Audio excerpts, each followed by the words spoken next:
Okay, so apparently, even though I unplugged this thing, it didn't change the audio output this time. Because I didn't change it back and I thought I messed it up again, but I don't know why it didn't change this time. I don't know what was going on with it earlier, but okay. Moving on. Anyway, the Denver train.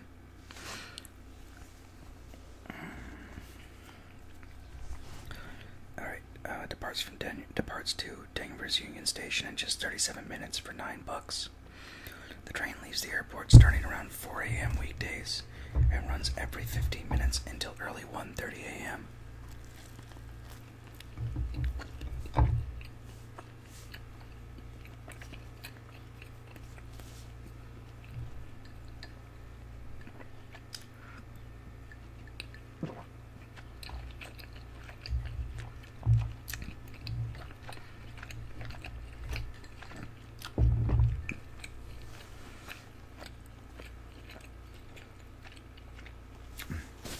I need to shut that window.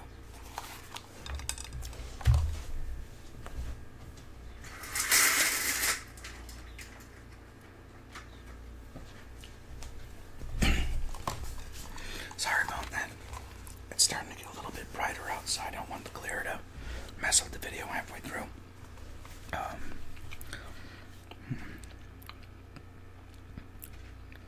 What is that here? Oh, DIA is the county's 5th busiest airport with 53 million passengers a year, and the train is a long missing transportation option. The airport, although technically in Denver, is actually 23 miles from downtown.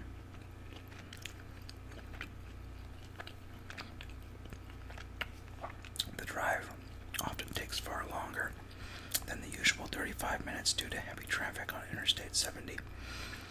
The train makes 6 stops between downtown and the airport, carrying up to 180 passengers at a time. The cars were designed to accommodate travelers with luggage and have power outlets to charge cell phones. That's cool. That's cool.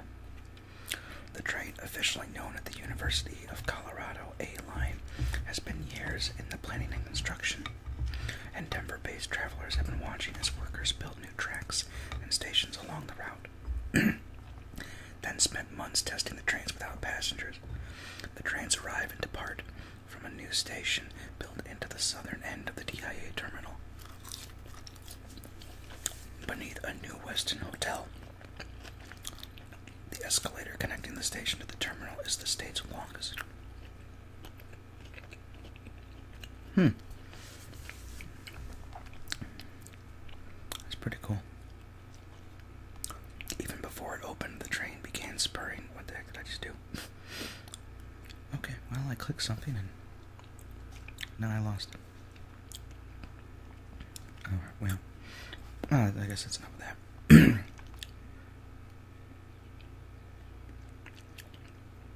Alright. There's something about Prince. Clues to the mystery of Prince's final days. The 1988 Dassault Falcon 900 was about an hour into its flight from Atlanta.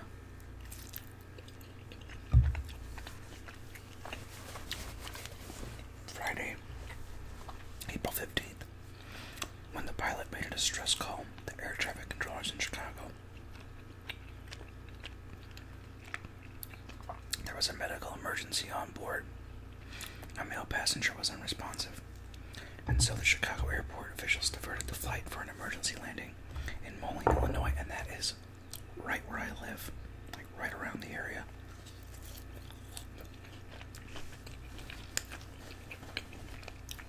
It's about 15 minutes away from where I live at the airport, depending on traffic. As it turned out, the flight was carrying the musical genius Prince, who a week later would be found dead, collapsed in an elevator on the first floor of his suburban Minneapolis compound.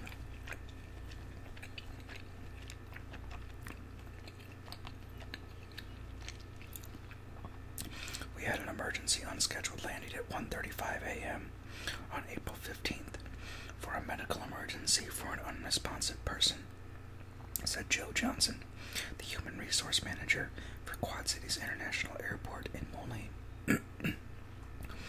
It remains unclear what caused Prince 57 to become unresponsive on the flight last week. His publicist has attributed the crisis to the fact that the entertainer was fighting the flu, and they put that in quotations. But officials investigating Prince's sudden death said Friday that the plane's emergency landing and what caused it would be part of a sweeping inquiry.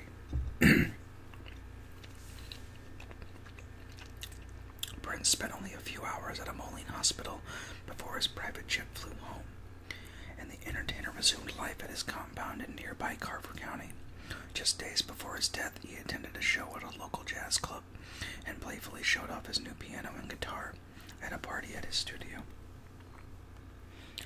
As law enforcement officials await the complete results of an autopsy performed Friday, they said they would be reviewing local pharmaceutical records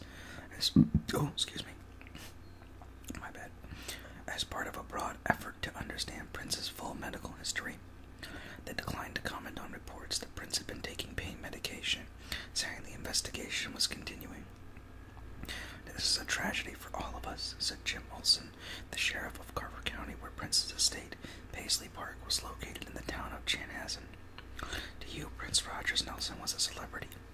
To us, he was a community member and a good neighbor.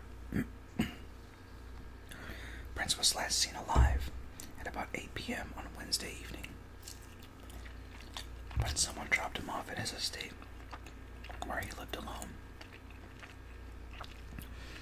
Unable to make contact with Prince on Thursday morning, Paisley Park staff members went looking for him in the sprawling compound.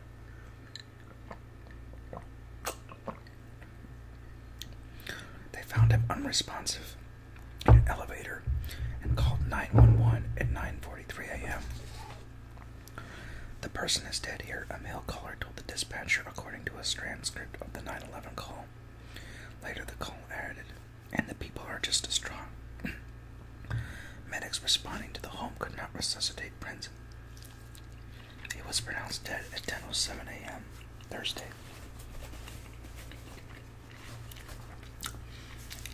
The sheriff was not sure how long Prince, dressed in his shirt and pants, had been collapsed in the elevator. There were no obvious signs of injuries, and Sheriff Olson said the death was not believed to be a murder or a suicide. Officials said the body had been released to Prince's family, but that it may be weeks before any details from the autopsy were released. Before that, further tests need to be completed, and the medical history must be compiled.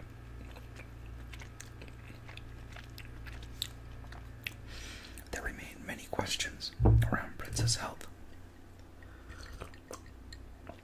Sheila E., a friend who collaborated with Prince, said during an interview with ABC's Good Morning America that the star did have hip problems from his performance on stage.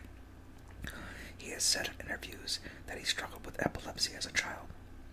The mystery of the end of Prince's life has left his vast legion of supporters measuring their shock.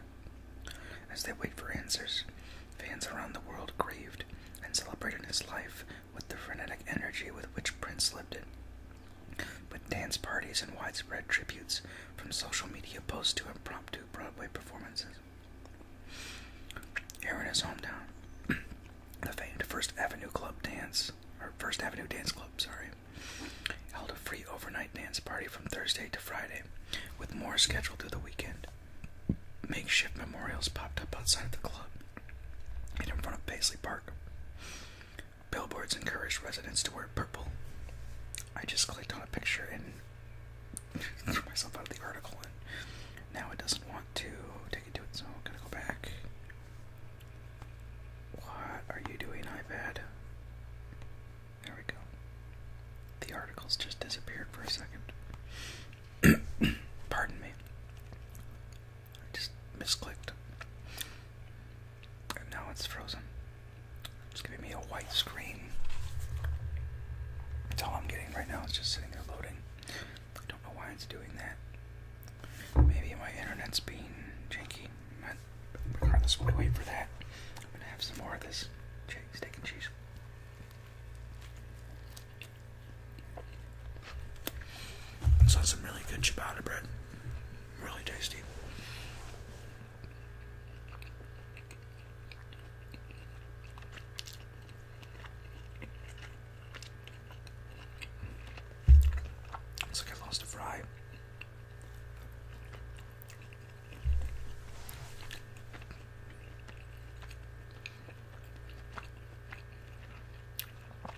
not really sure what's going on with this thing.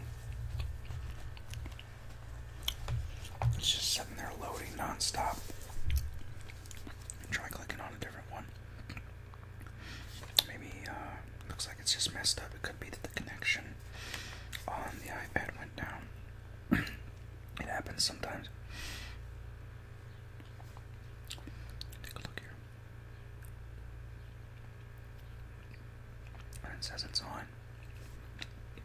I don't know why it's doing that. That's kind of a bummer. Oh, wait.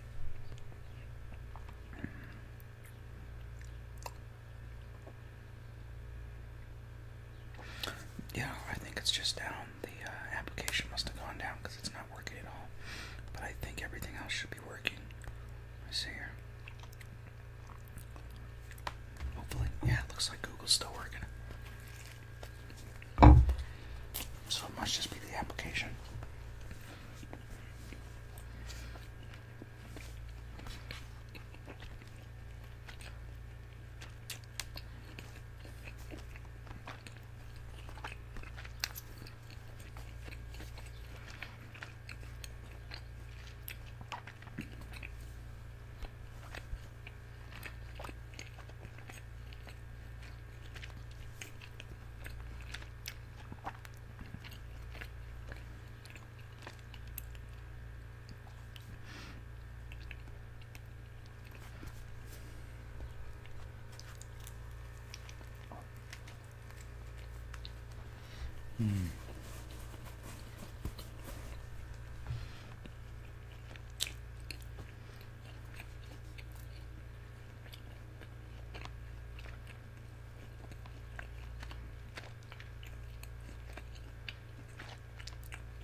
I'm just kind of surfing through Facebook right now.